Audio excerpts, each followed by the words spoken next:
Okay, it's 7 o'clock, so we'll call to order this regular meeting of council of Tuesday, March the 3rd. Before we move forward with the agenda, I should make one comment. Permission to film this meeting has been requested and permitted, and any individuals not wishing to be filmed should take this opportunity to move from the sidelines of the camera, which is located over at the corner there. Before we move forward with the agenda, I have a couple of presentations to make. And this pertains to the Fire Services Exemplary Service Medal.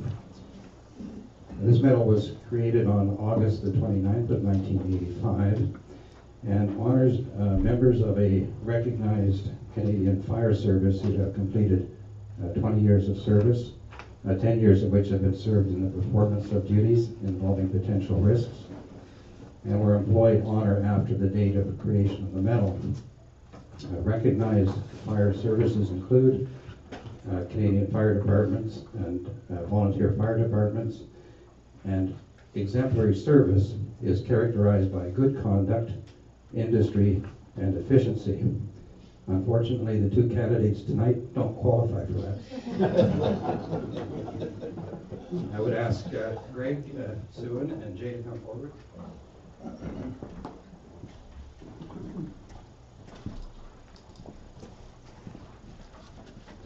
Congratulations. Thank you. Greg.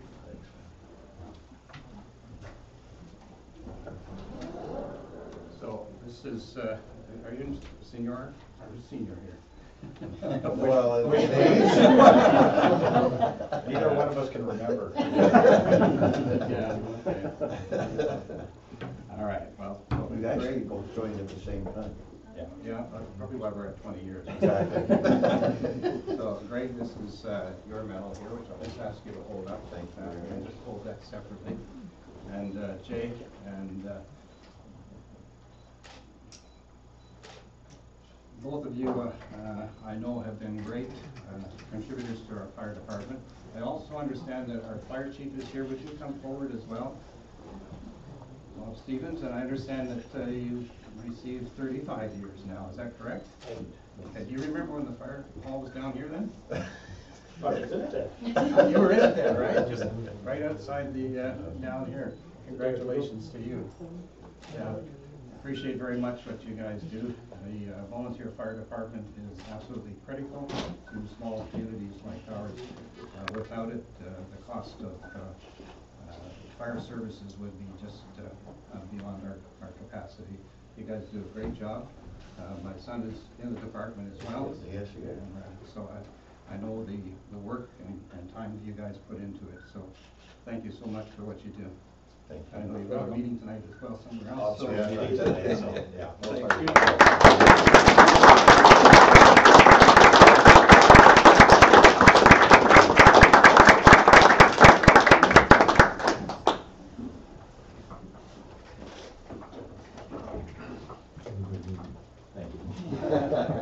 We live for meetings.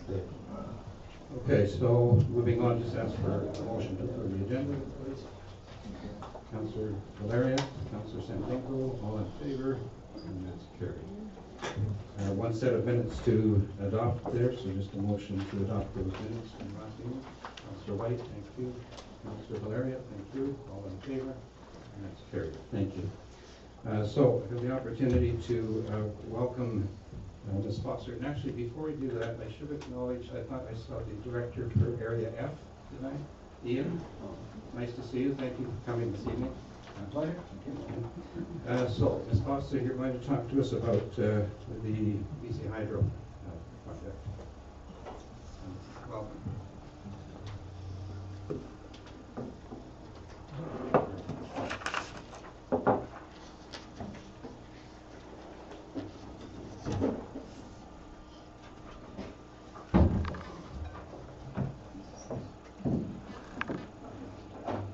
So thank you for inviting me. My name is Sue Foster. I work with BC Hydro, and I'm the project manager for the BC Hydro Wood Fiber LNG Interconnection Project. And Megan Harris is here with me as well, and Megan is on my team.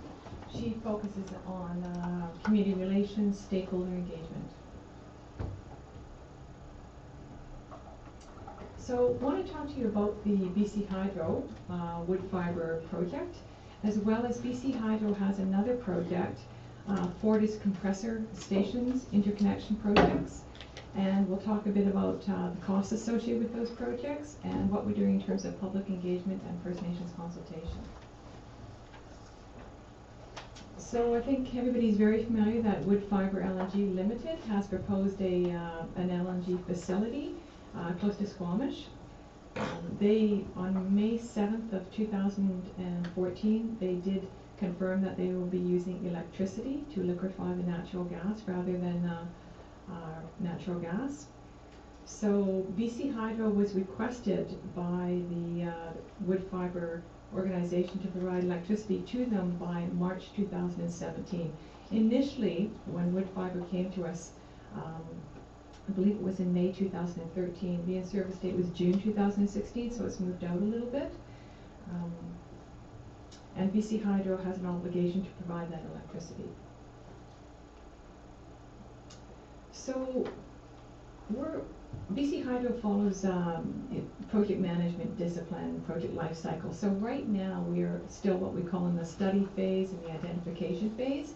So when Wood Fiber came to us and said, we need you to provide electricity, what we did was we did a number of power studies, a number of modeling studies. We take a look at our existing system and we try to determine, well, how can we best serve them to provide that electricity?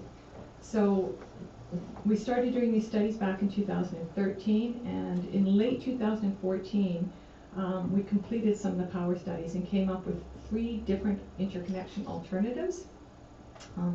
Each alternative has actually a temporary solution and a permanent solution. The reason we have to have that two-phased approach is because by March 2017, BC Hydro cannot provide the final solution, what we would call full redundancy. What that means is that by March 2017, BC Hydro will be able to provide electricity, but the wood fiber plant will not have what we call full redundancy. So we started doing a number of studies back in mid-2014 at the actual wood fiber site where we expect to have a substation eventually. So we did and again, it's very specific to the substation site, archaeological, geotechnical, soil resistivity, some very high level environmental.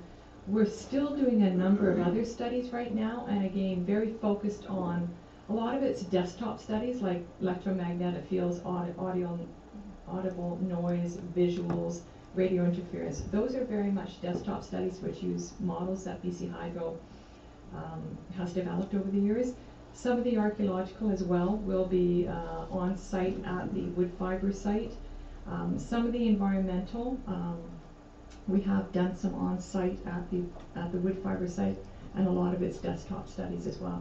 So the reason we do these studies is that BC Hydro is targeting to try to select that preferred alternative. We have 3 alternatives. Which one is going to be best from a BC Hydro, from a British Columbia point of view? So we take a look at things such as social aspects, economic aspects, environmental aspects, and safety, schedule, risk, etc. So we take a look at all of those different aspects and determine what is going to be the best alternative.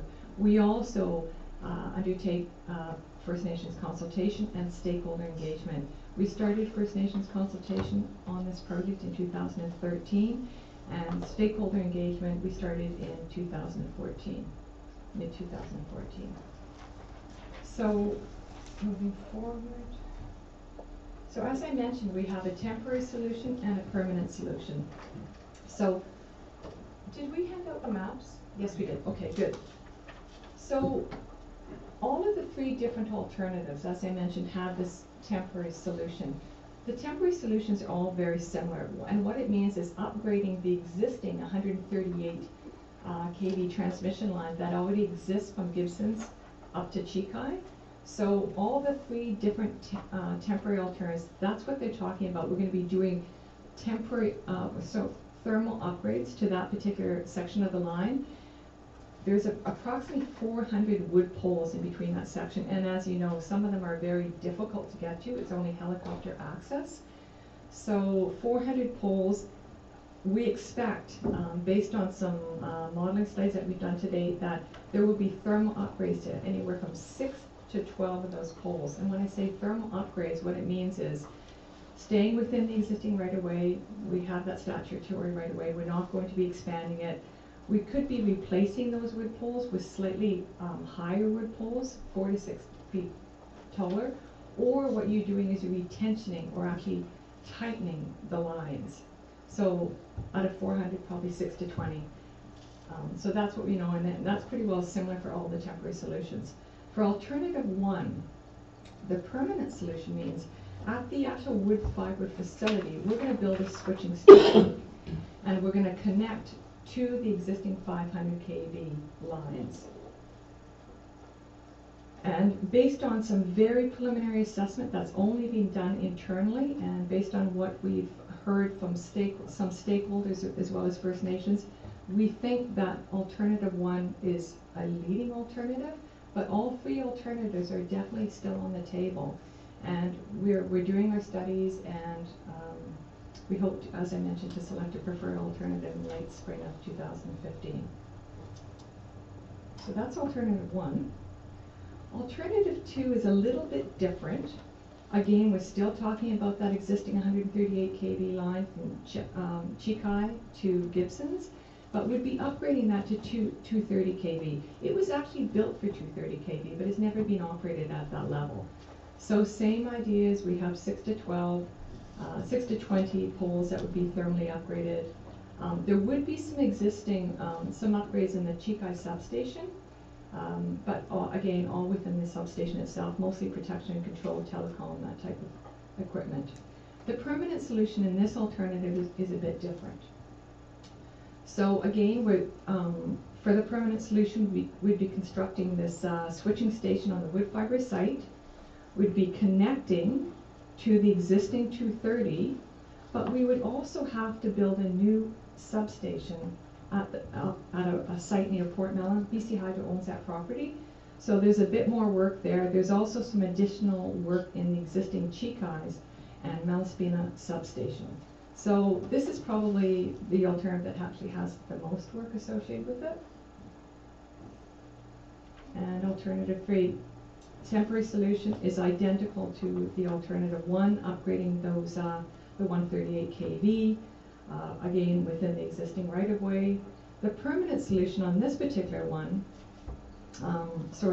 alternative three is similar to alternative two, where we upgrade that 138 to 230, and the permanent solution is interconnecting into the 500 existing kV transmission line, and again constructing a switching station on the wood fiber site.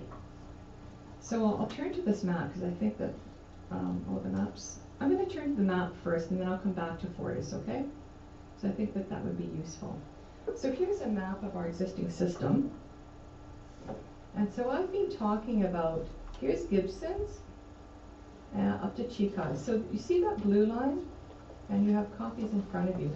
That's the existing 138 kV line, and that's the 400 poles. So again, 6 to 20 poles, some sort of thermal upgrading. This is the existing 500 kV, and 500 kV is BC Hydro's backbone. That provides power to the island. So it is it's very important to BC Hydro. We have to make sure that we have the proper technical solution. BC Hydro will definitely have what we call disconnects. So at the wood fiber site, we have right here, and it looks like it's right there, but it isn't. I mean, these two lines are actually quite a ways apart. The right-of-ways are quite large, just again for interference, technical reasons. So, but what we would be doing is tying into these existing 500 kV lines here from the wood fiber site. So that gives you an overview of sort of the area. I'm going to go back to Fortis now. Okay, so this is a different project that BC Hydro is doing for Fortis, but again, all part of the whole wood fiber. If the wood fiber facility goes ahead, I just talked about those 3 different alternatives. We'd select an alternative and we'd start construction probably in 2016. If the wood fiber project does not go ahead, there's no upgrades whatsoever that would be done to BC Hydro system. Same with the Fortis. We're providing, Fortis has come to us and said that they want to expand a portion of their existing pipeline from Coquitlam to the wood fiber site. They're also going to be upgrading Fortis compressor stations in Coquitlam and Port Mellon, and a new station near Squamish. They will be using electricity from BC Hydro to expand Coquitlam and the new Squamish compressor station. But the expansion of Port Mellon does not require electrical connection. And we have been asked to provide this to Fortis by November 2016. So in order to connect Fortis to the system, there's a couple of upgrades. At Coquitlam, we would have a 230 connection to BC Hydro's Meridian substation. That's an existing substation, so it would be a 230 connection. At Squamish, this would be a new station that Fortis would build and would be connecting to the existing 69 kV line. And we'll go to the map. So here you have, here you have the Meridian substation that we talked about, and here is the Squamish substation and Fortis. So costs. So for the wood fiber LNG interconnection projects, those 3 alternatives that I talked about, wood fiber pays for everything. All of the studies, all of the modeling, all the consultation, engagement, design, procurement, construction, commissioning. The LNG wood fiber facility pays for that. And if it doesn't go ahead, as I mentioned, we won't be doing anything. The cost for Fortis BC compressor stations, it's split according to the electric tariff number 6. What that means is Fortis will pay for all of their equipment, all of the compressor stations.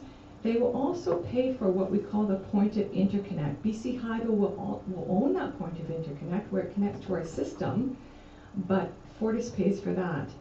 There will be some additional upgrades required to BC Hydro's existing lines, again for reliability to the entire system, and that's where the split is, according to a formula.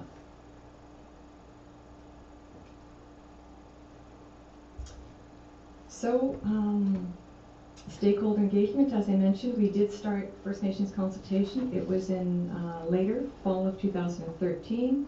Stakeholder engagement began in 2014. And as you can see here, we're going to be hosting a number of public open houses, Gibsons, Seashell, and Squamish. And I think that is it. So questions? Thank you, Ms. Foster. Can you sort of in 1 or 2 minutes, 1 minute even, are there any significant impacts to this community that we should be aware of? Right. With alternative 1, Ms. Childs. Well, as I mentioned, I really do have to stress at this point in time, all 3 different alternatives are on the table. And BC Hydro does a very rigorous analysis of everything from impact to wildlife, to fisheries, to visuals, to EMF, costs, worker risks during construction, operations, etc. So we are studying all 3 different alternatives.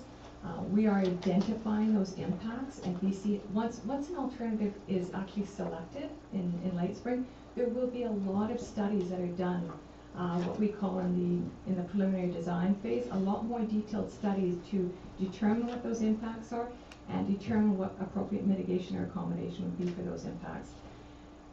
I have to say on the temporary, as I mentioned, you've got 400 lines existing right away, a lot of those poles. BC Hydro does operations and maintenance on a continual basis, so at this point in time, we're looking at the impacts and looking at the benefits. Okay, thank you. Any other questions at this point? I think you saw this presentation at the regional district, did you? Or you did, yeah. Yes. And you're going to be presenting the C-Shop tomorrow then? Yes. Correct, and then we've indicated there'll be the opportunity for public open houses there. So I appreciate you taking the time to be proactive on that, and we'll stay tuned. Thank you. Okay, thank you very much for coming.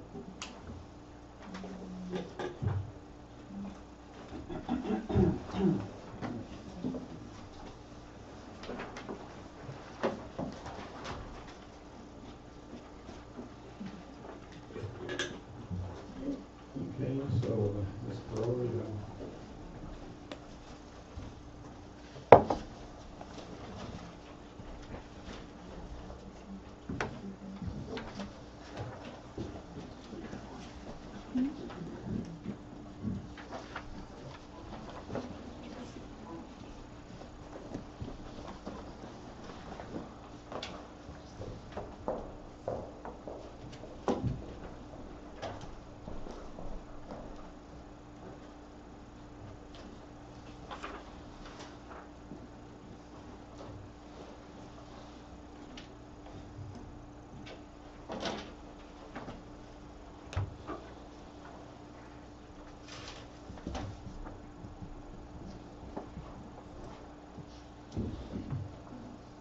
Go ahead. sorry, Okay.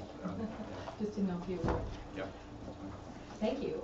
My name is Tina Perot. I'm the treasurer of the Sunshine Coast Regional District. I have with me today the general manager of infrastructure services, Brian Shoji, as well as our CAO, John France.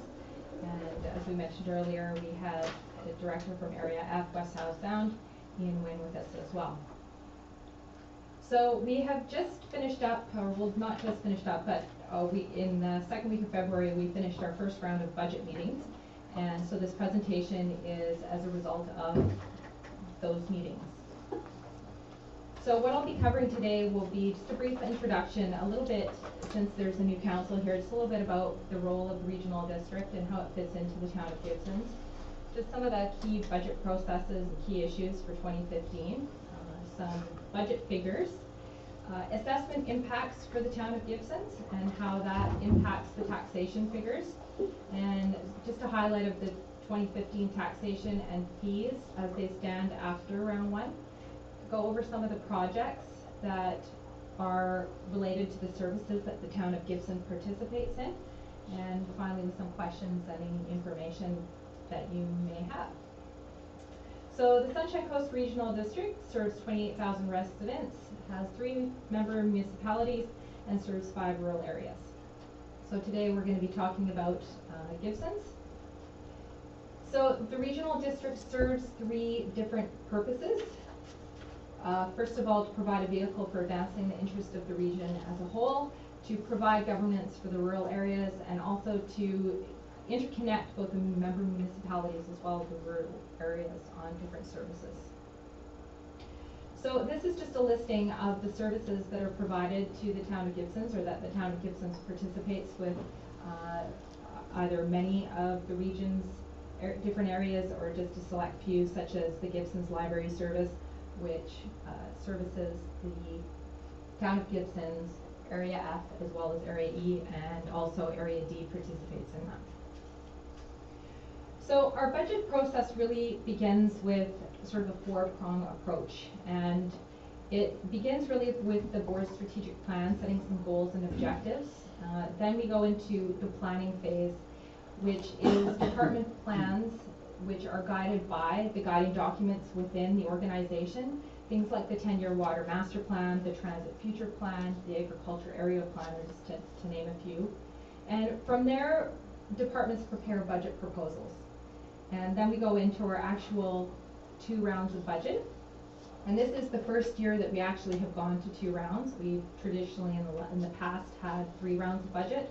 We then adopt our 5-year financial plan. That needs to be done by the end of March, which is a little different than a municipal setting where your date is in May. So that will be adopted on March the 26th of this year. And then throughout the year, we update our plans and report back to the board on any variance reporting, and we do some work plan progress updates as well. So this is just a general overview of the timing of these particular initiatives throughout the year. So some of the key issues for 2015 budget, there are 3 items that were adopted prior to the budget proceedings, and those 3 things were the recreation facilities. The board approved capital maintenance in the amount of $500,000 annually to the recreation facilities, and that's really to address the capital funding deficits in those facilities, and those are based on reviewing capital plans, and those have been presented to the board since 2011, and finally we've had some commitment from the board to continue on. In the past, those things were approved ad hoc, so it meant budget managers would come with a list of things to come forward with, and we'd kind of pick and choose on those different items. So now they're going to report back to the board on a regular basis as to what the capital plan is for the next year, and that just provides some surety that those facilities are in good shape.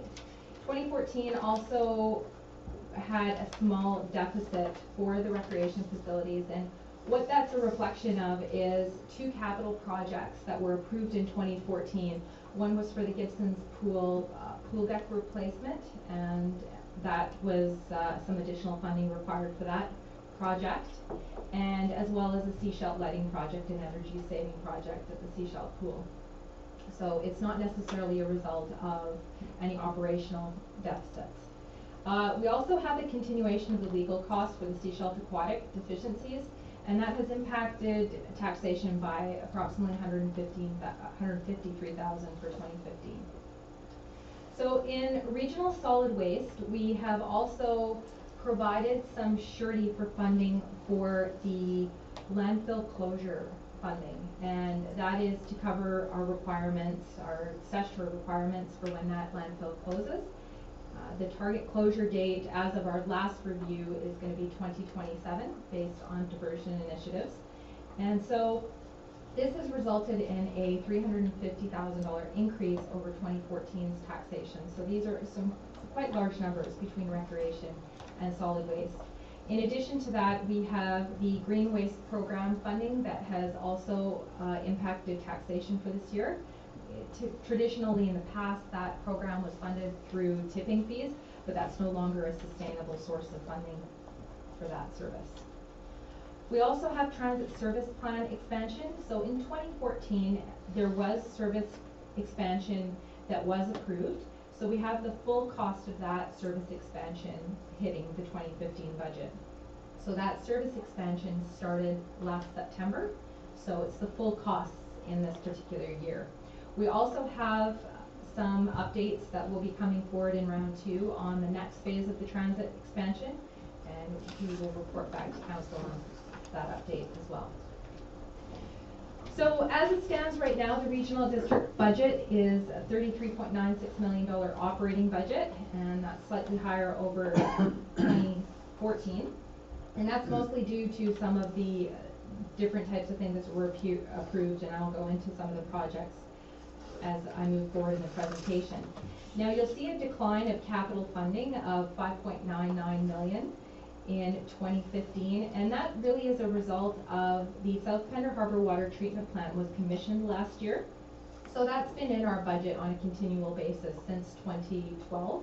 So that's why our capital budget always seemed a little bit high based on our actual capital spending. So just, this is a quick snapshot of our 2015 operating budget, and as you can see, recreation and culture, our environmental services, water and wastewater are our 3 largest functions in the region. And this is just our capital budget for 2015, with recreation, culture obviously having, and water and wastewater having the 2 largest capital budgets. We have a lot of capital that's in our base budget for water and wastewater, and those are things like mains replacement and just general capital needs for that particular service. So sources of revenue for 2015 generating mostly through taxation of 43%, and with user fees and parcel taxes being the second one. Grants would include things like small communities grants and transfers from things like the province on specific funding. I think in future we'd like to do an analysis of where that funding has slid over the last few years because I think there is a further dependence on taxation for our services. So assessments in the area, overall, I think we are seeing some positive assessment changes for the region as a whole. Since 2009, I'm sure many of you are aware that we've had significant decline in the region, and that has had a lot of impacts with shift of participation. So the very far right-hand corner really is to show you if taxation had stayed the same in 2014 and 2015, what the impacts assessment would have had on your taxation apportionment. So for town of Gibsons, if we had taxed exactly the same amount as 2014, your taxes would raise 1.42% based on the change in assessment. And that's both change in market and non-market growth. So that means sales, so change in sales values, as well as growth due to new construction or new types of residential or assessment pool. So overall, the region has increased 2.4%, and I think that's sort of the first sign of increase that we've seen in a long time. So taxation figures for 2015, we are sitting at over 17 million of taxation for 2015, and that is up 1.1 million over 2014. And as I mentioned, the three big hitters are communities, recreation facilities, solid waste, and transit. The total percent change as it stands at the end of round one is a overall increase of about 7.48. Now, the changes due to assessment here are just reflected. Now, residential taxation by area, the overall increase is about up 5.31%. For town of Gibsons, it's up about 9.15%. Now, what does that mean to the town of Gibsons resident? The SCRD's portion of the tax bill is approximately 23% at last review, so that may change. I haven't quite received the updated figures on that. So what that would mean is that the estimated increase to the town of Gibsons tax bill would be about just over 2%. So here's just a summary of some of the projects that were approved in round one. Of course, the budget has not been adopted, so all of these are very much subject to change. So the Gibsons and District Fire, who were here earlier today, have had a approval of a new training officer. That was actually approved in 2014, and we're just seeing the impact in the budget in 2015, and that's going to be funded through taxation.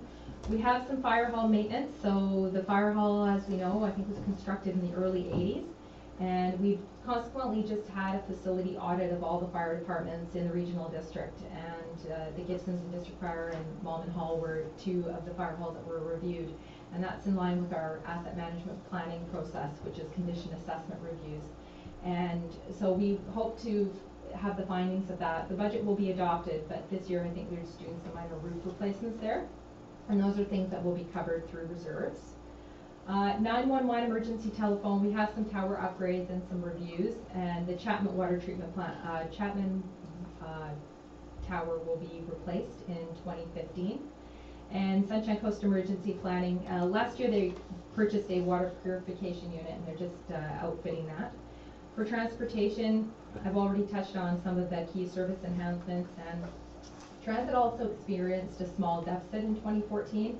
And that's based to user fees and transit fares not resulting based on forecasted with BC Transit. So that's going to be reviewed with the next operating agreement.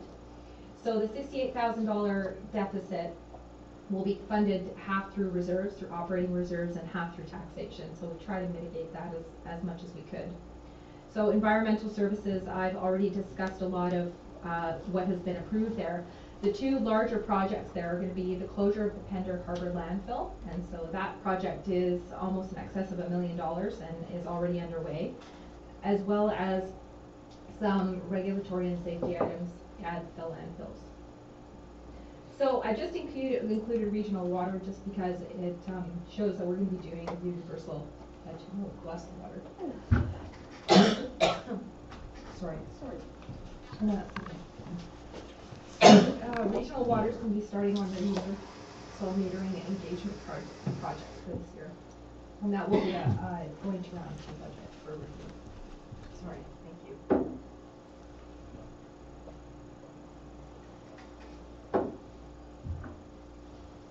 So in planning and development, we're going to be seeing the continuation of or implementation of the agricultural aerial plan, as well as the development of an invasive species council.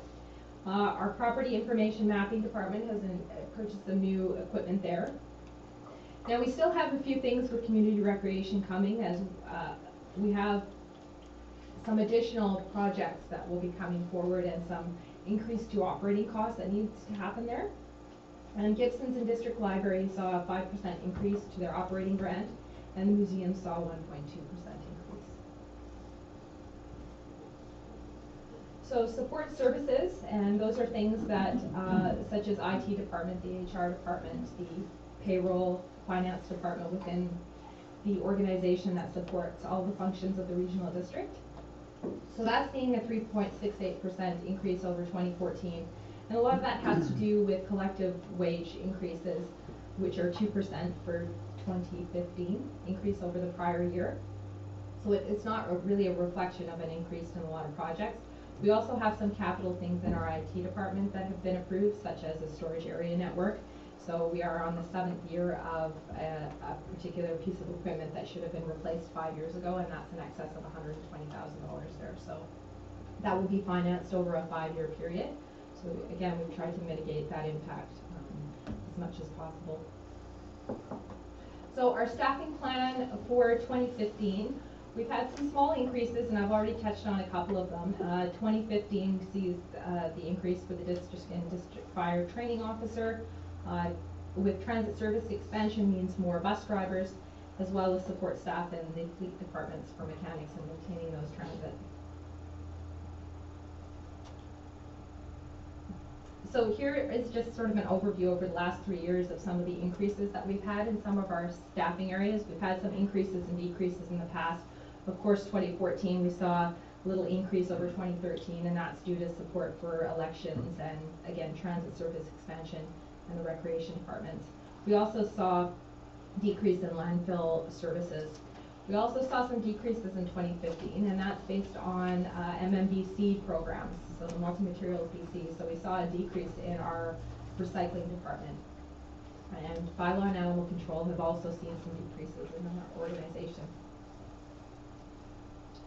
So some decisions coming for round 2. So we have some things in general government, and that is really our strategic planning and citizen survey. Those are a couple of projects coming forward to the board.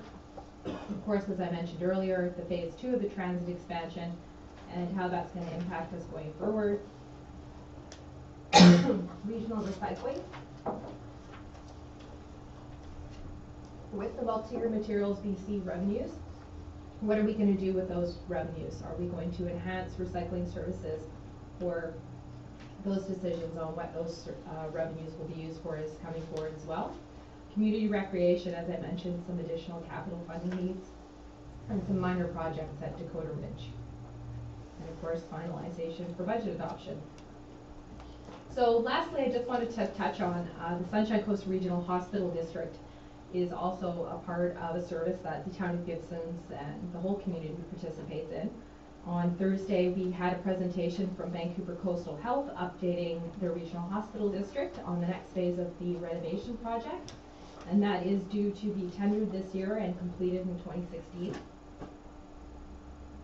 We also see continued funding for minor capital equipment. They did present to us what they had spent those funds on last year, and of course they go towards replacing beds and minor equipment in that facility.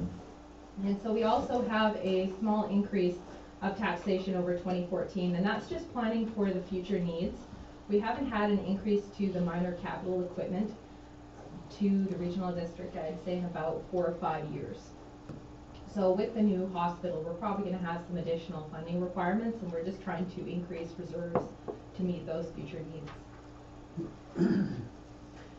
So that concludes my presentation, and of course we have a lot of budget documents that can be found on our website. I encourage yourself or any of your constituents, if they have any feedback or any questions, to contact us on our budget feedback forum. They can attend public meetings. Our next one is March the 9th at 9 a.m. And I'll take any questions that you may have. Great, thank you, Ms. Pearl. And congratulations on getting down to 2 rounds of budget. I'm sure that's largely part due to your succinct presentations. Any questions on this one? When was the round 2 coming up, by the way? It's March the 9th at 9 a.m. We do also have the 10th, so we are starting to have quite a large agenda for the Monday. So we do anticipate we may have to go on the 10th. I realize the town of Gibsons has strategic planning that day, so we'll make sure to arrange the agenda to make sure we accommodate that. I appreciate that. Okay, anything else at this point? Yes, Councillor Lumley? Hi, thank you. The budget, the transportation deficit, is that from like lower ridership, or you mentioned fares, but is that? Partly in speaking with the transit manager at BC Transit, what happened when they did the transit service expansion, BC Transit projects what the ridership will be based on the service expansion. So I think in reviewing that with BC Transit, it's still under review.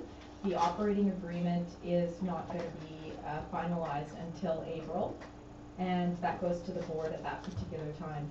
So in reviewing those, we believe we've concluded that their targets were a little ambitious, for lack of a better term. So they haven't materialized. So I don't know if you have anything to add. I don't know. That's pretty much it. And you're continuing with the next phase of the expansion after a deficit. I'm just trying to wrap my mind around if you continue into a deficit, I guess that'll just keep getting funded by the taxpayers, or? So the first phase of the expansion, which was a minor service expansion, so I believe it was between the Langdale, so the ferry between Langdale and Seychelles, so the express route. So that was the expansion that was implemented, increased in September, as well as some minor changes within some of the service areas.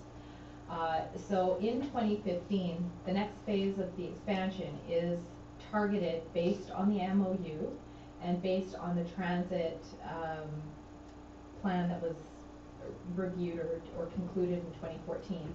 So that is still to be determined. Right now, the board in the fall had signed the MOUs, so they approved it in principle. However, there are some new developments with the province and the provincial budget, so we do have to wait and see whether or not the province will be willing to fund their portion. So that should be coming forward to the regional board very shortly. So it's not certain that that next phase will happen. It's to be determined. Okay, thank you very much for coming. John, Brian, thank you for coming down as well.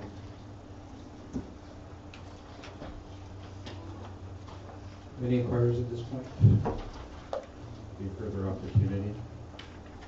Okay, we'll move to committee reports at 8.1. And first of all, just take a motion to just receive the minutes of the meeting. Mr. White, thank you. Mr. Valeria, thank you. All in favor? Carried. So 8.1.1, David, you just spoke to me before the meeting and said you had another comment that you wanted to add to this. Thank you, Your Worship. Sorry, very well. Just a couple comments. These road names are intended in part for emergency situations as well as navigation, and so I think clarity is important. And it was brought up at the end of the meeting, actually, that Nick's Lane is quite close to Hicks Lane, and therefore might not be the best choice of a name. The other two below that, Relics and Jesse's Lane, I would suggest that they be considered as Relic Lane and Jesse Lane, as there's some there's potential for some confusion there. Is it apostrophe S or is it S when you're looking for something or you have an emergency response and someone's typing the information into a search engine or what have you. Thank you. I know at the time I sort of wondered about the apostrophes, whether it was appropriate in any event. Okay, so having heard that, and some material you heard after the last meeting, do we have some comments on what's before us? Councillor White? I just have a question on that, the issue with the S's and the apostrophes. Molly's Lane, I think that the thinking was that it was to align with Molly's Lane. Is that a problem, or is that officially Molly Lane, or officially Lane? It's officially is Molly's Lane, but we also have O'Shea, and there's spelling issues with O'Shea, and so it doesn't necessarily mean that we should follow what's been done in the past if there's potentially been some issues, or we foresee some issues.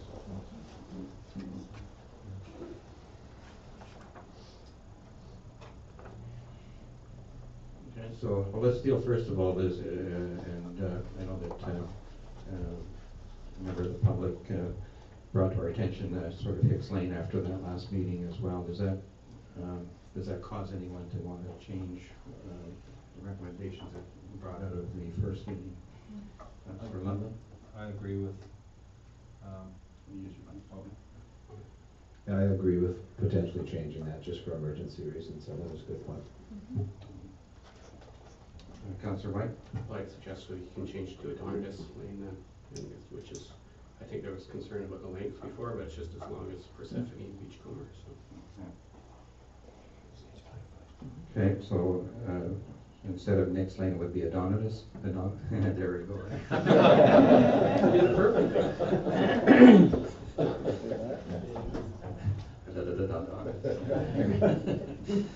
Okay. What about the comments by the Director of Engineering about relics and Jesse's? Do we have a strong feeling one way or the other? Councillor White? I have a strong feeling keeping it at the same as Molly's Lane and with the apostrophe S. I don't think it's that cumbersome or difficult. Any other comments on that? Okay. Seeing none, then what would be here for approval then would be as set out there, except that next lane would be Adonis. Trip over that one for a while. Lane, and then also the change in spelling of Mahan to Mahan Road. Is that good? So you move that, Councillor White. Okay. Do I have a second? Good. Councillor Valeria. Any further discussion? Seeing none, all in favor? Opposed? Okay. Thank you. That's passed. Thank you, David. 8.1.2. Pretty straightforward in terms of what we talked about. Does anybody else anything you want to raise? I'll ask for a member of that one as well. I'd just like to raise the point that the interpretive panels on the railings of the seawalk, I just question if the block view, I'm not sure if the seawalk, the railings of the seawalk are going to be like updated. I think they're in need of some updating, and I just, I don't know, I'd just like to see how that might look instead of just, going forward and saying, put some panels up there, that's all. There could be another area. I really like the way that the town has depicted the history of the town with the placards along the sea walkway. At each junction, there's a nice kind of brass plaque with stuff, I'd also be concerned with vandalism, with graffiti and stuff like that on panels, so anyway, just a thought. Good. Can you speak to that, Manny?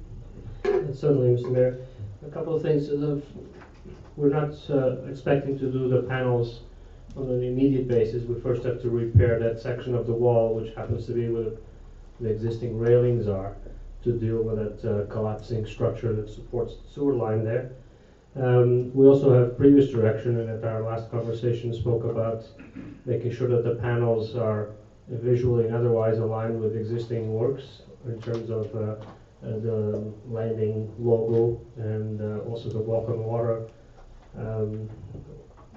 tour panels that are coming as well, so that we have sort of a unified look throughout. So the ultimate location, and in light of what Council is mentioning as well, we'll keep that in mind. So we might, the railings, I guess that's what I'm saying, might not be the ultimate location. We might, in fact, not have railings on that particular section, depending on how the wall itself is constructed.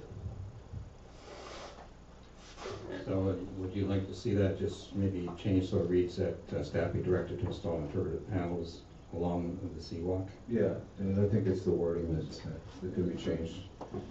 And the director of parks is here as well, and I think she's very cognizant of these types of things in any event. David? Just a question on intent. I'm currently working on the general budget to bring to council, and so I'm not sure if that's to be brought forward for budget consideration or whether that is approval to go ahead on something. Yeah, are you talking about specifically about the third, interpretive panel? Yeah, the interpretive panels, or whether that is intended to be brought forward for budgetary consideration or not. I'm just not clear on that. Well, I don't think we're talking a major expense here, are we? Several $1,000s. Yeah. Okay. Well, Manny? I'd like to finalize that number first, so I don't suspect that it will be in the budget next week. I think it's fair to say. Yeah, we'll still have to do a bit more work before we're ready to do that. All right, so how do you want to deal with that then, David? No particular way. I just wasn't sure if it was a direction for us to go ahead Okay. or whether it was to be brought forward for. I don't think that is a direction to go ahead from what I'm hearing from the CAO. Councillor White? Perhaps we should just change the word install to consider, and that would buy some time and Sure. yeah, have it. Okay. So that one would read then that staff be directed to consider interpretive panels along the seawalk depicting historical facts, and that satisfied me. Okay. So with that change then, we have a mover back and Councillor Lumley, seconder then, Councillor Sanjanko. Further discussion, all in favor then? And that's carried. Okay, thank you. 9.1. First of all, just ask for a motion to receive the report there. This is dealing with the development variance permit report of the Sunshine Coast Self-Storage. Okay, so Councillor Sanjanko, Councillor White, in favor. It's carried. Any further submissions since the report was done in February? Nothing? No. Okay. Is there anyone here this evening that wants to speak to that development variance permit? Okay, and I guess the only question I had, in the report at committee, we talked about some cash in lieu for the walkway, I guess, or the trail. How is that addressed? It's not part of the development variance permit, so how do we make sure that happens? It would be checked at time of building permit, so we would make sure there would be, probably we ask for a cost estimate, ask Dave next to me here to review that, and if we agree to that particular cost estimate, that's the amount that is payable before the building permit would be issued. Okay, so it's not going to get dropped? No. In approving the development variance permit, that will be covered off in the building permit stage then, is that? Okay, that's fine, I just wanted to make sure that I hadn't missed that. Okay, so with that, let's ask for a motion then to issue the development variance permit. Councillor White, thank you. Councillor Lariat, thank you. All in favor then? And that's carried. Okay, thank you. Signed bylaw review. First of all, just ask for a motion to receive the report. Councillor Lumley, Councillor White, all in favor? And that's carried. Any members of council have questions for staff on that report? One of the things I just want to be clear, because it does ask for staff direction on the review of the bylaw next step, and yet we laid out a pretty clear action and so on. Are you asking us to pick and choose from those, or is that sort of the direction it would go if council supports it generally? You're not needing something specific unless there's other input council wants to give, but go ahead. Yeah, exactly. Thank you, Mr. Mayor. That's the plan. We have this plan in mind, and this recommendation is more meant to give you an opportunity to either point us in a different direction or have suggestions. If not, that's fine too. We'll just follow with this plan in mind. Thank you. Okay, Councillor Sanjanko. I just want to thank staff for bringing forward a thorough report, which is, I believe, long overdue. My only question is, once we move forward and we have a new signed bylaw, could you maybe speak just about implementation? So actually, what does this look like to business owners, and how is this implemented after the fact? Yeah, I think through the process of developing it, any interested business owners will be involved, I think. They will provide us with input, and they'll make sure at the end of the process, when we get to a new bylaw, that we keep them informed, for starters. And then I think at the end of the process, what we need is a brochure, very clear and concise brochure that people can use if they need to apply for a sign permit. And what we could do, I haven't thought it through completely, but one other thing that would be useful probably is to inform the sign companies on the coast as well of the key changes that we would make. Things like that. That's what I tentatively am thinking about. So what I take from the report is this is a process that's going to take a bit of time. There's going to be a fair bit of engagement here on that because it is important. Yeah. Okay. All right. So, Councilor White, the recommendation. So I move the recommendation. Thank you. Seconder then. Councilor Sanjanko. All in favor? And that's carried. Thank you, Andre. 9.3, David, you want to just kind of speak to this a little bit? Thank you, Mayor. As you're probably aware, we've been working with the ministry and the school district in addressing some safety issues at Gibsons Way, North Road, School Road intersection. And when the school started construction there, they were required to do some frontage works. And back in September of 2013, the representatives from the school, the town, and the ministry met together and agreed on a conceptual idea that that would address the concerns that were raised at the meeting. And since that time, we've been working with the ministry and with a local consultant to try and keep this moving forward. At present, the ministry will be making some fairly positive noises about seeing this getting out of the starting block and potentially be constructed during 2015. Right now we're exploring funding opportunities with the ministry to find out what sort of budget they may have, and I hope to have that information in time for our budget considerations. Largely the safety issues that have been identified there is a little bit of ambiguity with vehicles waiting at the School Road intersection facing the traffic coming southbound down North Road, if that makes sense. And you sit there and you can't completely tell who's going to be moving and who's got the right of way. So this conceptual design realigns those two approaches a little bit better, and it also addresses some concerns for getting largely the kids across the road safely. So you can see in those two pictures, one the aerial photograph, smaller photograph, how the crosswalks are skewed and versus the conceptual design, which tightens up that intersection quite a bit. One of the one of the other things that I've noticed when turning left on School Road is that you've only just figured out what that driver opposite you is doing, and you figure you've safely navigated that, and all of a sudden you're into a crosswalk, and it seems to be that tightening that up would certainly address that.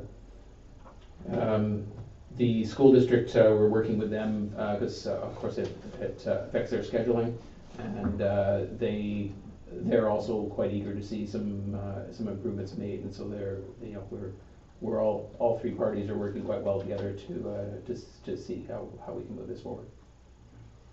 Any questions? Councilor White? I'd just like to ask to clarify that we clarify what the next steps are. I understand it does have to do with budget. I think at the Transportation Committee yesterday at the SCRD, MOTI said that there's a cost analysis that they're awaiting the town to give them a cost analysis. So I just want to make sure that everyone's on the same page and we're not waiting for them to do something, because that happens so often. So. I'm working with somebody at the ministry who I'm betting that it probably wasn't the same person sitting at the table. And we're keeping pretty good communication as to who's waiting for what. And so right now they are just processing the excuse me, the design criteria through their engineering department, making sure that all T's are crossed and I's are dotted. And then we would, once they're satisfied that the conceptual design is acceptable, and we're quite close to, let's be down to crossing T's and dotting I's. Well, not literally. We would then move into a cost estimate and approval for a detailed design. So it's as I say, we're staying in good contact with each other. Councilor Sanchez. David, I just want to make sure that in these communications, we talked before about the sidewalk or lack thereof right in front of the Playhouse Theatre, and just want to make sure that was still. Yeah, we've discussed that one, and the intersection is probably the main issue right now. And we discussed logistics and strategy around that, and felt that that it would be better to get the intersection moved through the process and then potentially add on the sidewalk as a change to the project, rather than holding things up by, because we've got some one of the issues that we've got to deal with is land. We actually don't have a right of way along, or we don't have adequate room for a sidewalk along there. That current gravel walk is actually not on the ministry right of way. So that's definitely in the books, and we're just, as I say, just going to wait until we get the intersection through first, and then follow through with that. Okay, thank you. So just a motion, oh sorry, Councilor White. I do have one motion associated with this, and I think it's pretty simple, and that's just that staff work with the school district to present the conceptual design to Gibsons Elementary parents and staff. I'm concerned that could get skipped over, and just simply showing them design would be good to get their buy-in. Communication, if there's any issue around that from staff point of view? No? Okay, so perhaps what we could do is move the receiving the report along with the motion that you just made then. Okay, so that's Councilor White moving that. Did you capture that slightly, or Tracy, I guess? No, okay, thank you. Seconded then, Councilor Valeria, thank you. All in favor then? And that's carried. Okay, thanks, David. Any inquiries at this point? Tracy?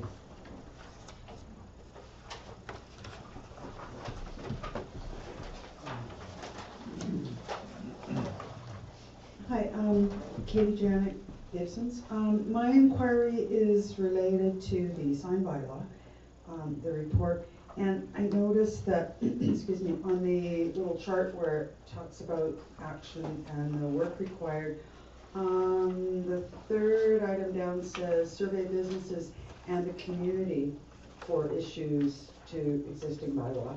And then on the work required, it just talks about surveying businesses. So I'm just wondering if there's some kind of a process where the community members who aren't businesses would have an opportunity to respond to the questionnaire, or if there would be a different questionnaire, or is that right? Okay, thanks for that, Andre. That can be incorporated in some fashion through. Okay, that'll come back in a report, I guess, eventually as to how you're going to be proceeding with that. Yes, and good observation, Katie, there. Yeah, so I think that there will be an online survey that will, or questionnaire that will promote. That will be one of the ways for interested community members to be involved as well. For the businesses, we were thinking of using the Chamber of Commerce as a entry point. So those were the two things we had in mind. Thank you. Yeah, thanks. So just underline the community there as part of it. Okay, thank you.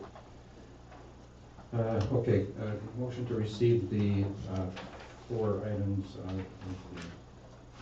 sorry, 5 items of correspondence, then please. Councilor Santinko, Councilor Valeria, thank you. All in favor? And that's carried. 11.1, any members of council interested in participating in that strategy? Councillor Valeria? Thank you, Mr. Mayor. I just want to I think it's a huge gap in our baseline understanding of our environment, but I wasn't clear whether they were asking for a staff representative or an elected representative. Does the CAO have any knowledge of that? Through you, Mr. Mayor. Certainly I have, with Ms. McNeil, I've discussed that, and my sense it appeared to me to be more of an elected position, and there's the folks coming from Seashot and including the Seashot Indian band. I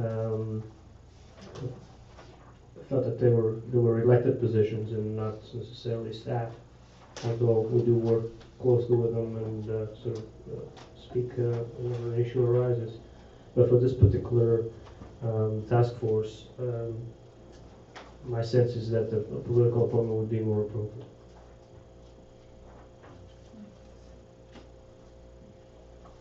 Okay.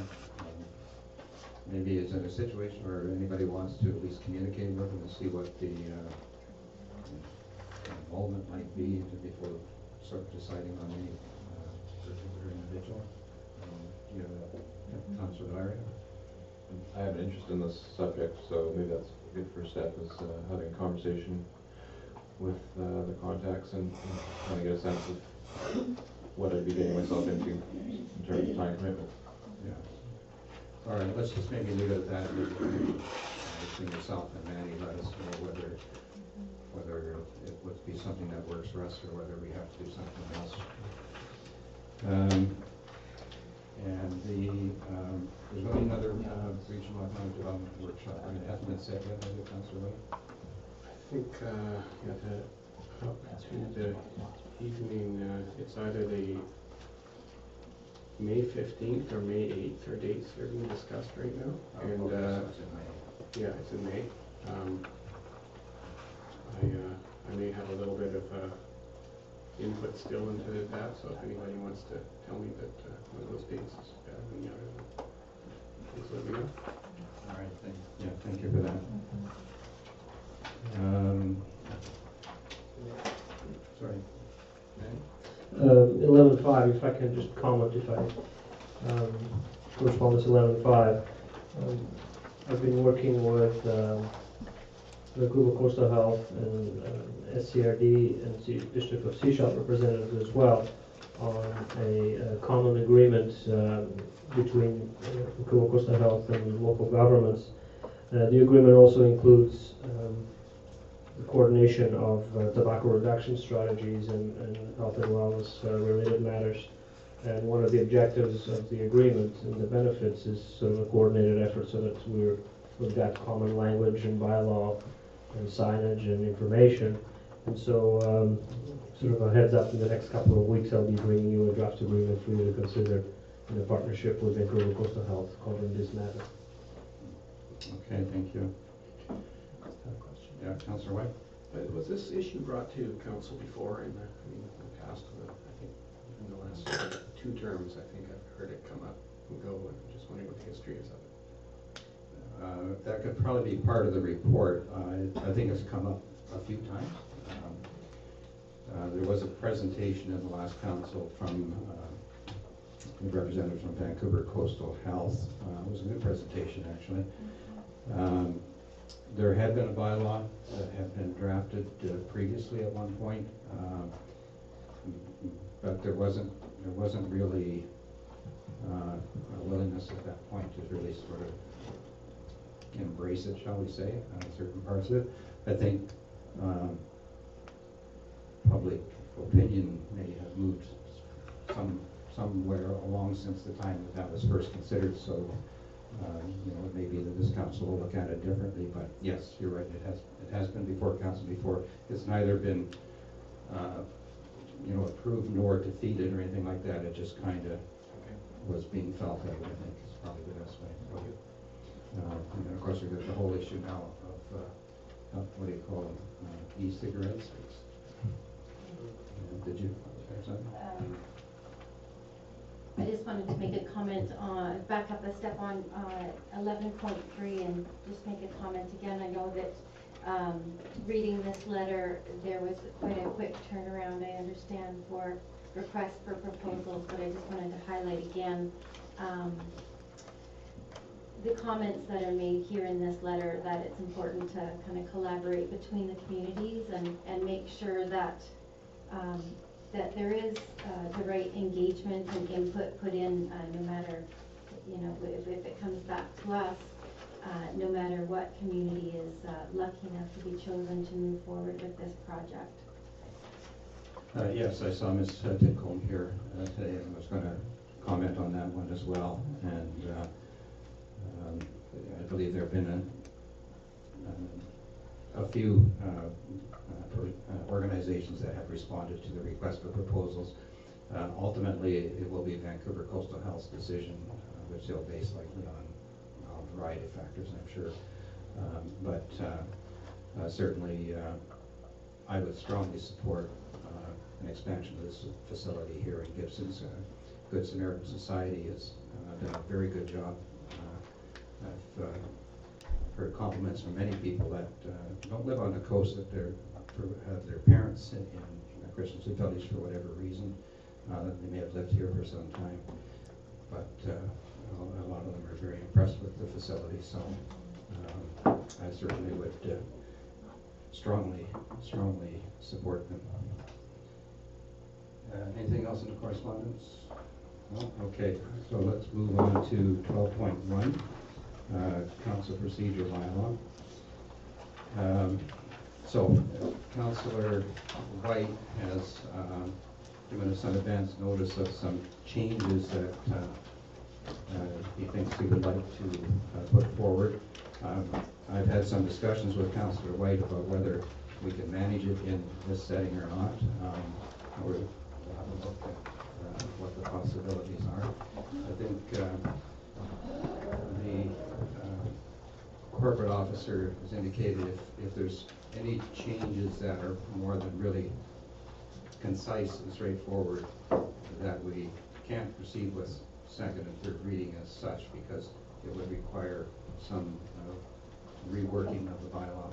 Plus, advertisements have already gone out to the public in terms of this particular bylaw. So if it changes in any sort of substantial way, I may have to sort of look at it back in committee or something. I just want to put that out there. But beyond that, I'll turn it over to Councillor White. Sure. Thank you, Mr. Mayor.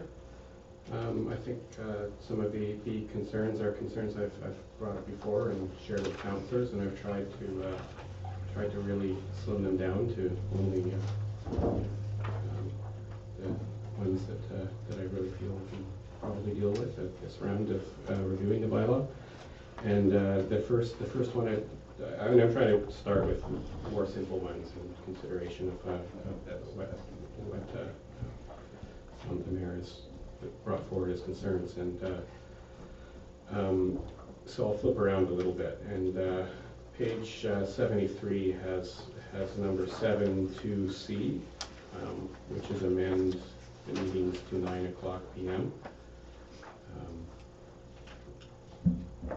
Or it's 9:30, and that was a bit up in the air when we had a discussion about it, and I think we kind of sided on the 9:30 side, but I think I do agree with the initial kind of spirit and comment that 9 o'clock would be a good goal to aim for, and especially when we meet 2 times a year. So two times a month, 2 times a year. But yeah, that'd be a really serious amendment. So I'd suggest that we change it to 9 o'clock, and also at the end of the sentence, just change it to read that time by unanimous vote of the council members present ends the sentence. So, because that's the language that comes later in the bylaw, and rather than refer to it at the beginning, just put it all in one place. I think it's much simpler to refer to for members of the public and for council. So that's the first amendment. Okay. So I guess the only comment I'll make, and believe me, I am the last person who's going to argue for longer meetings. But the discussion that we had at the time, I think we did initially talk about 9 o'clock as being the end time. And then after we sort of thought about the fact that we were looking at delegations being up to half an hour, which actually today they went almost 40 minutes, but I kind of let that slide. So at that time, I think actually it was Councillor Lariat sort of made the observation that, well, if we already got a half hour set aside for delegations, maybe an hour and a half isn't adequate for council business. That was the discussion. The reality is, of course, that the meeting can always be extended past the time by unanimous consent. So that was the discussion. As I said, I'm the last person to argue for longer meetings, but there was a rationale for it, but I'll hear from anybody else that wishes to comment on it. Dr. Valerian? As an aspirational goal, I think I'm happy with 9 p.m. We probably won't have to extend it very often. Just a question for the corporate officer. Unanimous vote of the council members present. That includes present by electronic means. I don't have objection to shortening it.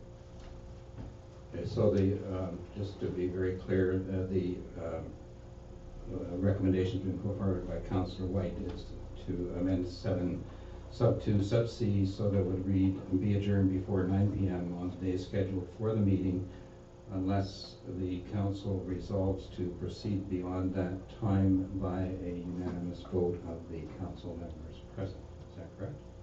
That's correct, and I'm proposing to move that language from section 26 to, if you see it, so that could be removed. That would section 26. require section 20 or section 26 under that scenario, which should be adjourned, I think, or sorry, would be deleted then. Okay, so that's, does that cause any difficulties that we're not seeing, Selena? No, other than just an observation that part 4, which is your meeting proceedings, starts with call to order and would naturally end with adjournment. So Yeah, okay. is it a risk item? No, I think it's encompassed by what Councillor White has put forward. So I'm going to have to vote on each of these as we go here. Okay, so that's been moved. Is that seconded then? Councillor Lariat. Any further discussion on that one? All in favor? Okay, that's carried then. Okay, you had another one? Yeah, I had an addition, and this is to 83, and I think it's very straightforward. It's just that when I read this section, I find that page 83, bylaws. When we get into the bylaws, the language starts to talk about how we vote on bylaws, and a bylaw may be given up to 3 readings. Down at number 4, a proposed bylaw may be debated. But I think there's some very basic information about bylaws that's straight from the charter, and that is that before a bylaw is adopted by the council, it must be given 3 readings with at least 1 day between the 3rd reading and adoption. And that language is straight from the charter, but I think it's really helpful guiding language that could help anyone referring to this section. Because otherwise, you start to read about these readings and votes, and it doesn't make a lot of sense.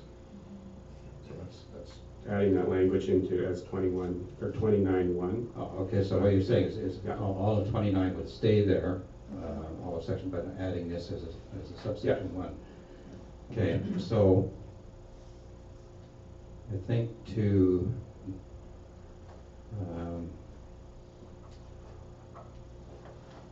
and I don't want to get too far into the wordsmithing here, I guess, but there is something we have to watch out for, and that's subsection 5, where council can adopt a proposed official community plan bylaw or zoning bylaw at the same meeting as 3rd reading.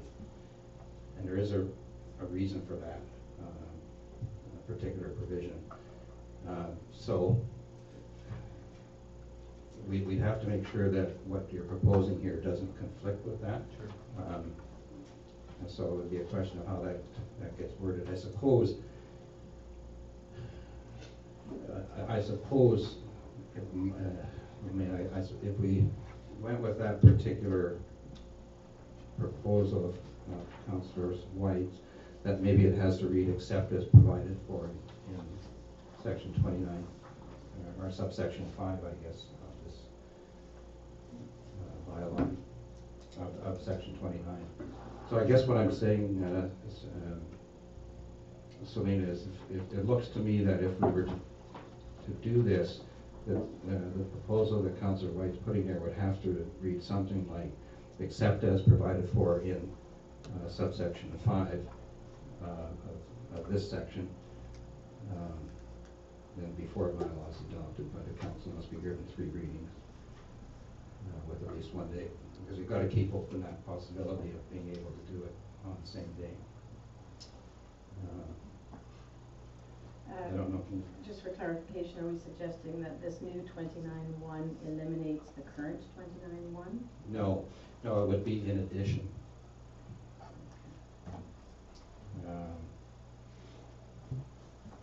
So everything in 29 would stay. So you're renumbering everything below it? Yes, it would be renumbering it, okay? But we have to make sure that it's not negating subsection 5. Which will now become 6.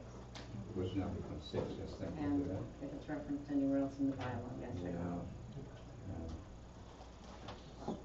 So,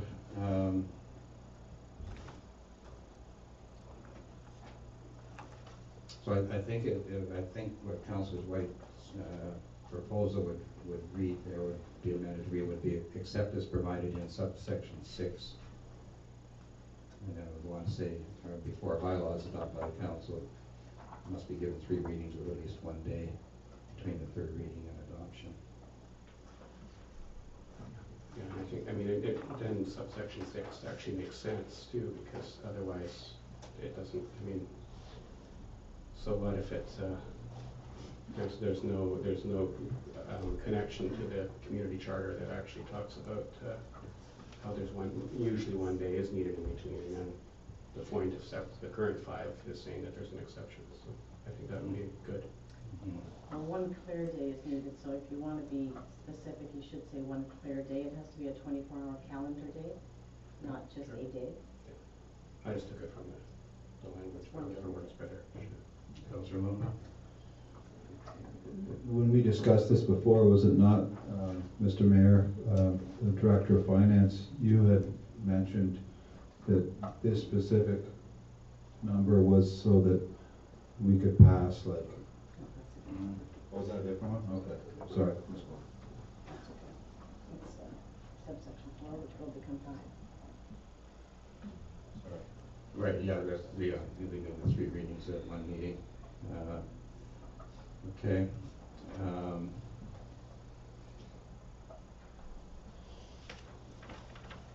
right, so what you're proposing here is really just stating from the charter anyway, isn't it? Okay.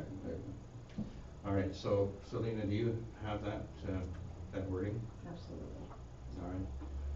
Okay, so that's your recommendation there, and second, Councillor Sandenko. Okay, all in favor? All right, that's carried. Okay. And page 74. I know that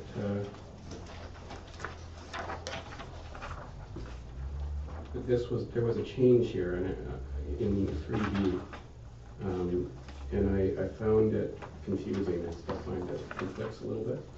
Which section? Sorry, 9 3B. 9 3B. Yeah.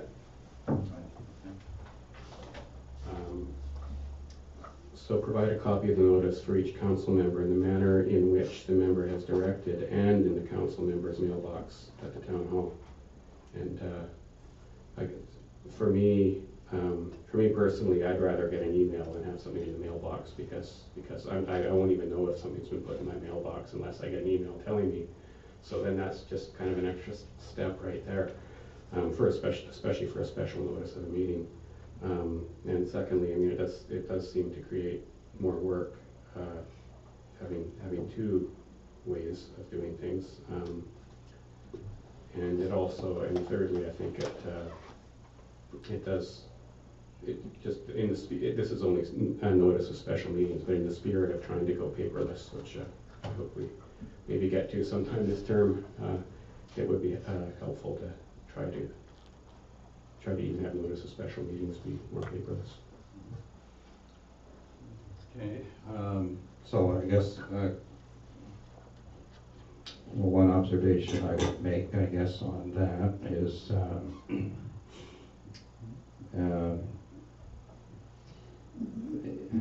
potentially part of, first of all, and I guess I'm going to ask you this each time, you know, what's the harm that we're trying to correct, or however you want to phrase it anyway.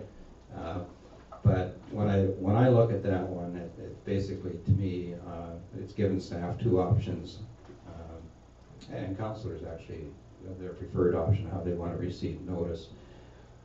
Putting it in the mailbox certainly clearly provides a proof of notice. In other words, if somebody maintains they didn't get the email, and actually I'll tell you, I probably see the mailbox before I see the email. That's my email inbox is. I hope it just crashes actually.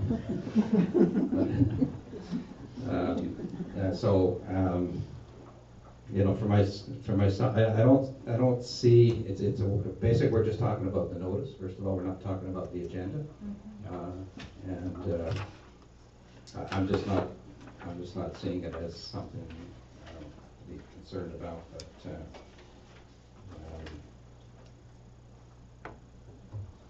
I guess my preferred method would be in the mailbox, so I'd be covered anyway, wouldn't I? Yeah, Councillor Sedging. I think it's redundant. I think we can end the sentence as directed, unless you need, for some reason, there has to be paper proof to prove that a councillor was given notice of a special meeting, but I do think the sentence is a bit redundant. Okay, any other comments on that? Okay, so what Councillor White's proposing then is that it just end in the manner in which the member has directed, period, right? Yeah. Okay, so we move that, seconder? Councillor Valeria? All in favor? Okay, I'm not one to oppose it, so. Okay, go ahead. And in definitions, so that's page 72. This is new language, but I think it's quite straightforward. We talked about clarifying committees of the whole to try to make them more different and open than our regular meetings this term. And I thought instead of just having a COTW means committee of the whole, we could actually define committee of the whole. And simply say committee of the whole, and then in brackets COTW means a meeting format of the entire council where the order of proceedings in business and rules of order are relaxed to facilitate open discussion. Members of council may make recommendations but not decide on matters of the town's business at a COTW.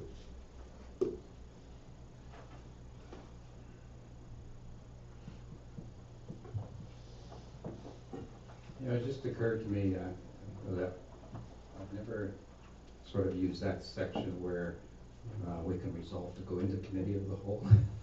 I don't know what we should be doing. That would be a good time, no. Complicate the minutes at this point. Yeah, okay, all right. Councillor Sanjanko.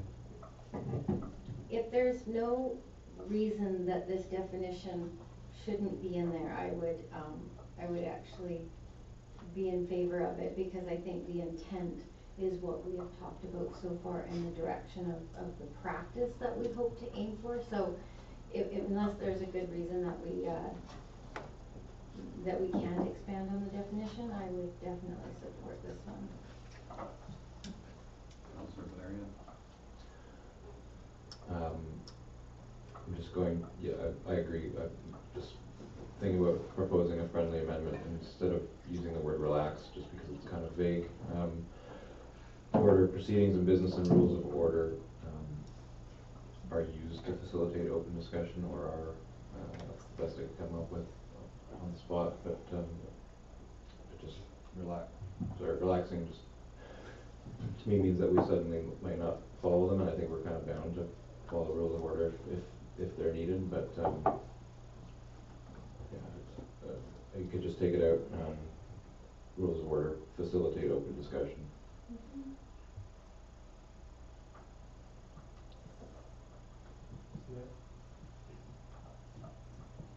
I'm just, if I may, I'm just wondering whether you're in essence sort of giving up your ability to make a decision at a committee of the whole. And I understand the concept of sort of making recommendations, but it's not out of line to make a decision at a committee of the whole that requires action. So does it put every decision on hold altogether? Just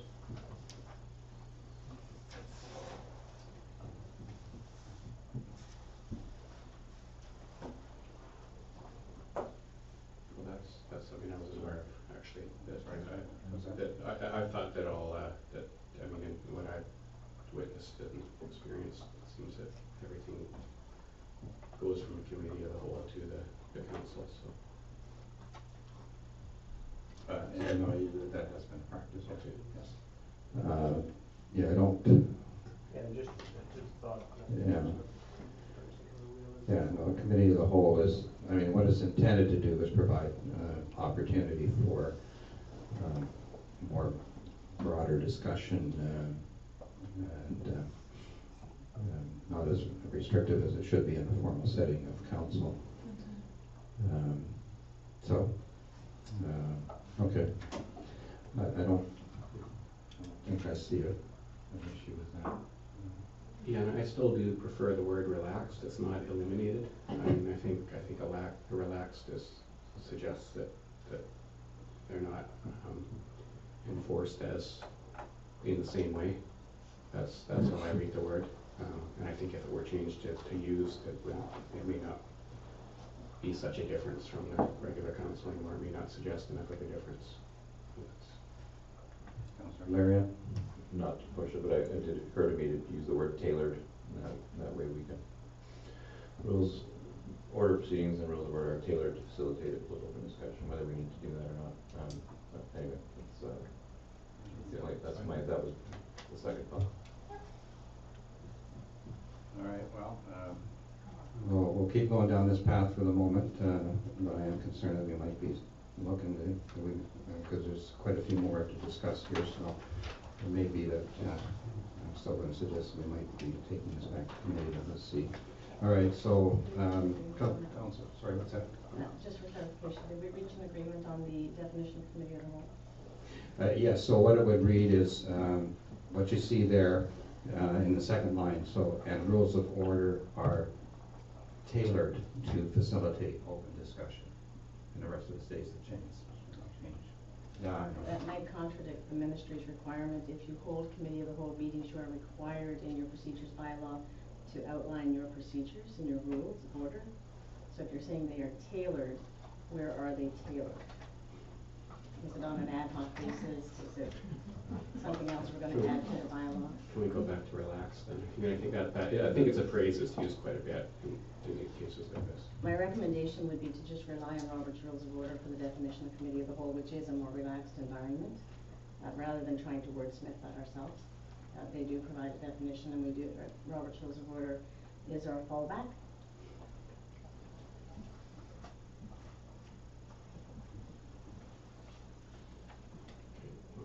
I'll second the motion as is. Which way? Sorry. With relax. All right. The intent is clear.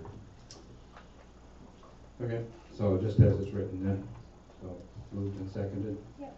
All right, all in favor? Okay, that's carried. Okay, next one.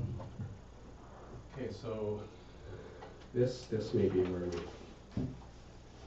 go off the rails, but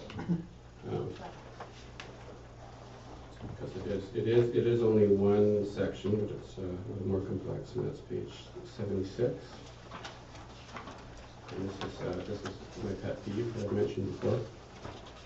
Just all the number of the headings that we have that structure our agendas and some end up being redundant or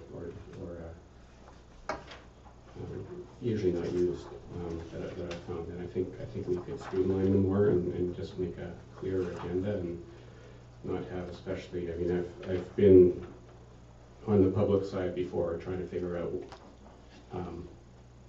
if I see the headings and I wonder, is a piece of business coming up under this heading, or because it just seems like if they're in the agenda, it seems there's a purpose to it. So I propose shortening this list here in 15.1 to call to order, so that stays the same. Approval of agenda, adoption of minutes, and then combining proclamations with delegations and petitions. We sometimes have proclamations, but they all involve the public coming forward. There's usually some public group involved in proclamations, so that would be D. Putting all the reports in at E, reports.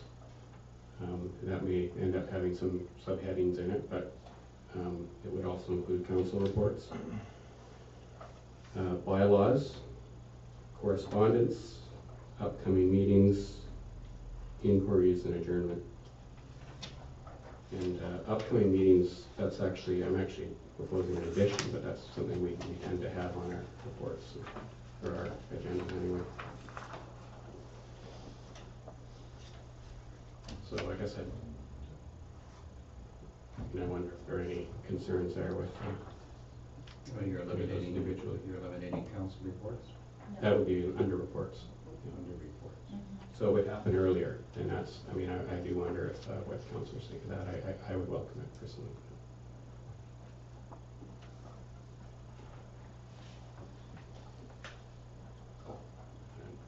Right, and there's another addition, and that is to change, in number 3, change the report time to 3 minutes. So I think that would address any concerns about having reports. So number 15.3, it says 5 minutes per council and councillor, and we could change it to 3. Right, but it references specifically council reports, though. Like it references 15.1N. So but you don't have council reports in what you're proposing. So how would you reference that? Council reports could be limited to. Sorry, what's that? Council, or we could get rid of it. Oh, sorry, get rid of what? What I'm having trouble with is you don't have council reports in the agenda, but you've got a provision that says, or it's trying to say that item such and such is limited to 3 minutes per councillor, but there isn't anything in your agenda that's specifically council reports. Okay, if it's easiest, we could still have a special section for council reports. Put it with reports. It's still not Councillor Donnelly? I'm wondering if we should just refer this to like a committee of the whole meeting where we could, there could be a more open discussion.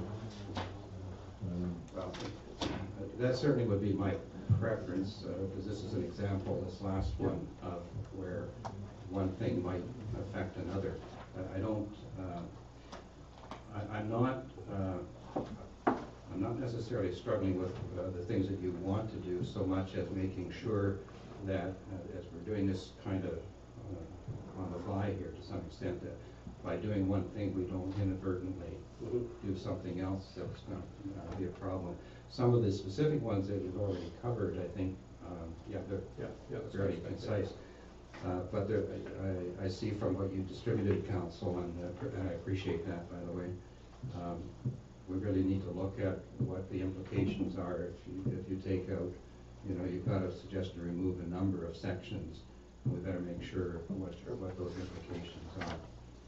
So, Councillor, I'll second Councillor Lumley. So Councillor Lumley, we'll move this discussion back to committee then, and you'll second that, Councillor White.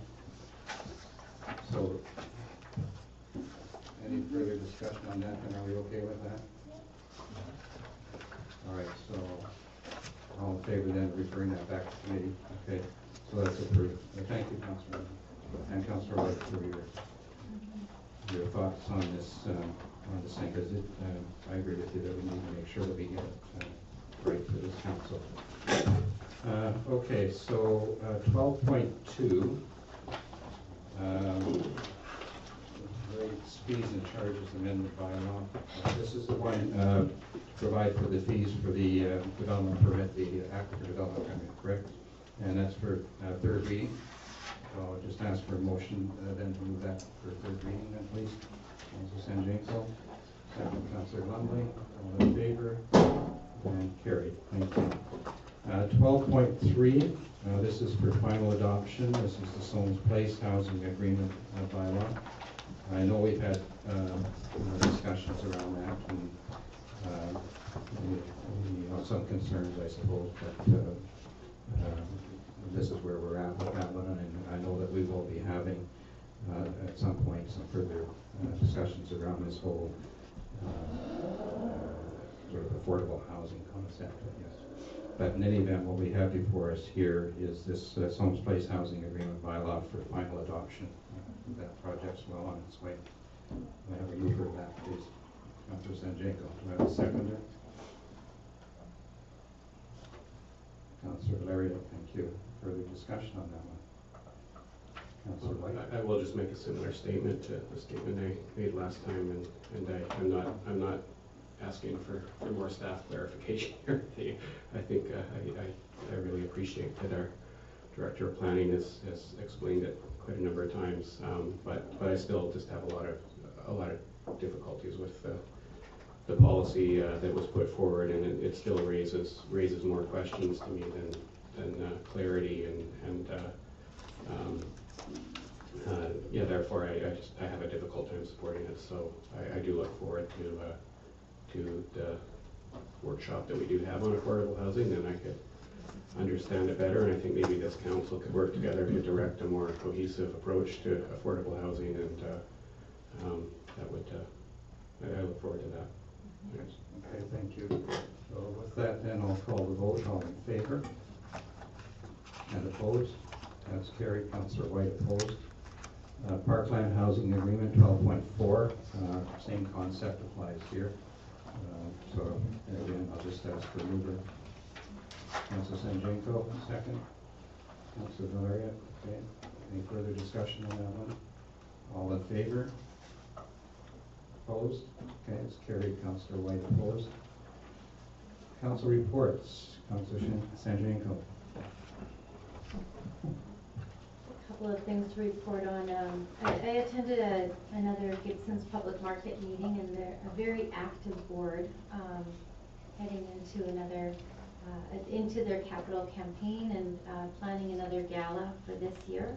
So lots of activities going on there, and we're in the middle of our budget talks here at the town as well. And on Thursday, I'm happy to be participating on behalf of the town at the Progress Plan, the final launch event.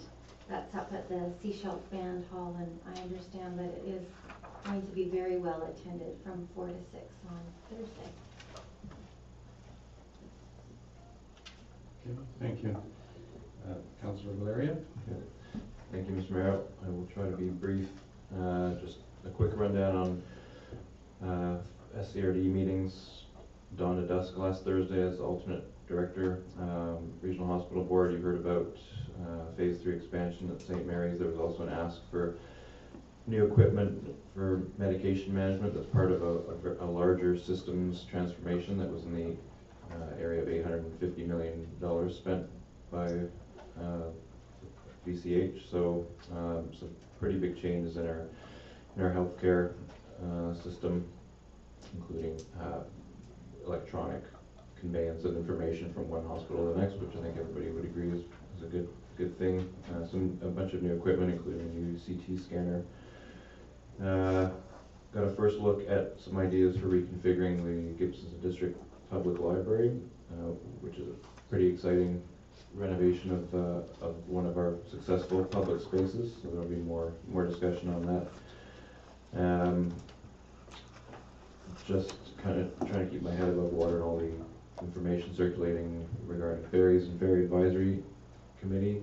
So there'll be more. We'll have more to come on that as that process goes through. But there are a lot of people working very diligently on BC ferries in this next performance term.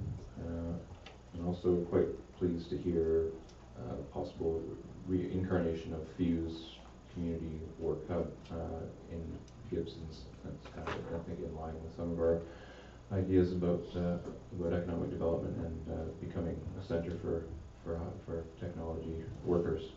That's it. Thank you. Councillor White, do you want to add anything to your report? Sure, yeah, I've got a written report on at the end of the agenda, page 156. I want to be just clear that with the BC Economic Development Association, I wasn't trying to editorialize or anything by mentioning the focus on economic immigration at this event, but it really did genuinely surprise me that this was a big part of the event in promoting economic development. And there were quite a number of consultants involved in that area who were attending as well. And I also, for more information on the tech, the Fuse incarnation in Gibsons, I've got that in my report for anyone who was. Right. I haven't heard any more updates about it, but it came up at these Tech Hub meetings, and the space has definitely been bought, and with a couple who's very committed to making it work there. So it's really exciting for Gibsons, and I think we'll be hearing a lot about it here at the council. And on the other page, I just wanted, there's a lot of my SCRD update, my thunder was stolen by other reports in this agenda and the budget report. But I just also like to mention that in regards to this, the new recycling system for mattresses at the Seashell landfill, I did send a message to Gibsons Recycling to ask them if they provide the service as well and how they handle it, but I didn't get a response. So I'm curious if anybody knows. I mean, that was something I wanted to include in my report, but wasn't able to. This is for information here. If anybody knows, please speak up. Okay. Thanks. Okay, thank you. Since last meeting, I did attended basically a social meeting of both the Seashell Chamber of Commerce and the Gibsons District Chamber of Commerce. And it's good to see the two chambers getting together and I hope working more collaboratively. As with other members of council, also attended a legal orientation session at the regional district, and again, that was something that was, the town, the district of Seashell, and the regional district members were involved in, and again, it just signals some cooperation in terms of doing things together. I had a meeting with David Chisholm, the president of the Chamber of Commerce.